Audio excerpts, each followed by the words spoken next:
Where is A.A.Ron? Present. Hey ladies and gentlemen, I just saw the new trailer for Star Wars Rogue One. I am super excited, I am super happy. So while I'm here, I might as well give a review for Five Nights at Freddy's Sister Location. Five Nights at Freddy's in the past, we've had 4 Five Nights at Freddy's games. Technically we have had 5, but I'm not going to count Five Nights at Freddy's World because, yeah, really, do I need to? Anyways, first 4 Five Nights at Freddy's, they're pretty much the same. They're pretty consistent. We have to look through the camera, make sure the animatronics aren't coming at us, and if they do, we get the crap scared out of us. And you know what? That's fun. That's awesome. That's what Five Nights at Freddy's is all about, except for Sister Location.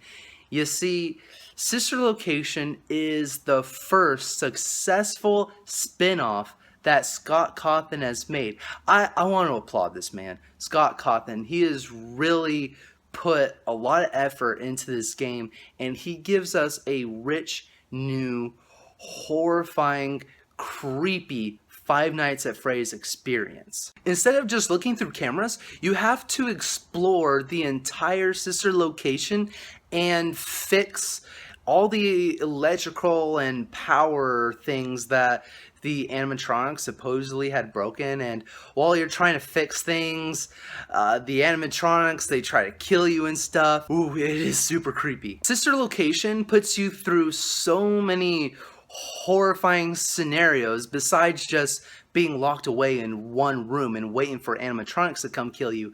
In one part, you have to hide behind a plate of steel with holes in it, and the animatronics are poking their eyes through, trying to look at you, and oh, that is scary. And another part, you have to go to a fuse box and restart all the fuses for the different rooms, and try to do that without the animatronics killing you. Oh, and you have to go across a really dark room and not try to let the animatronics kill you. Oh my gosh, it is so scary. You know what Scott Cawthon does in this game? You know what he's really successful at? He makes you feel like you're in an episode of The Twilight Zone.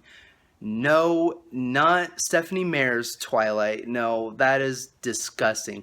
The Twilight Zone, the old black and white TV show. He puts your mind through this simulation that you can only get from one of those episodes, and you feel like you're in the Hollywood Tower of Terror at Disneyland. Like, it is spooky and so mysterious, and oh my gosh, it's a great, awesome experience. Now, so far I'm making this sound like the perfect game.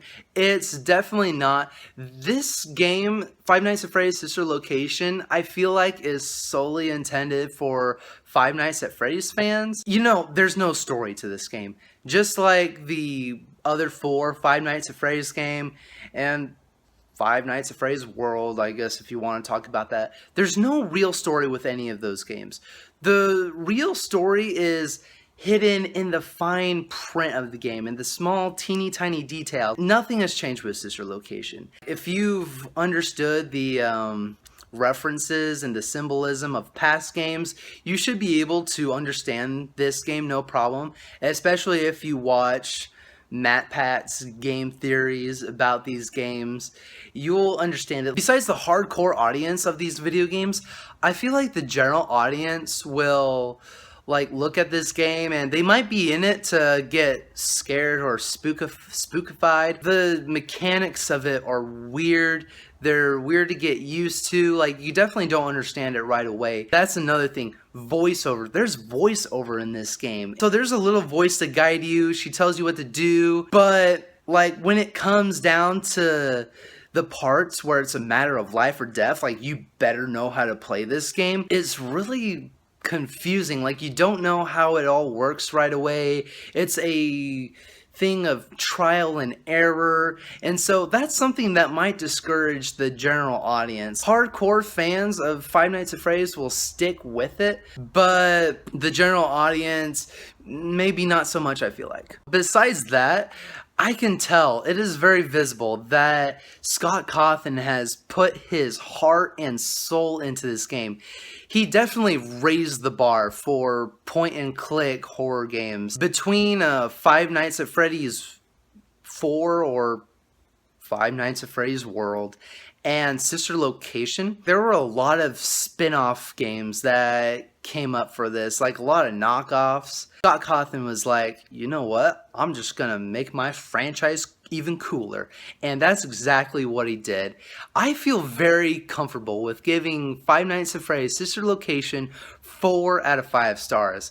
This is a really good game. I really liked it. I walked into it like, okay, well, this is probably going to be the same as Five Nights at Freddy's 1 through 4, but it's still going to be cool anyways. No, no, no, no, no. It is something totally different.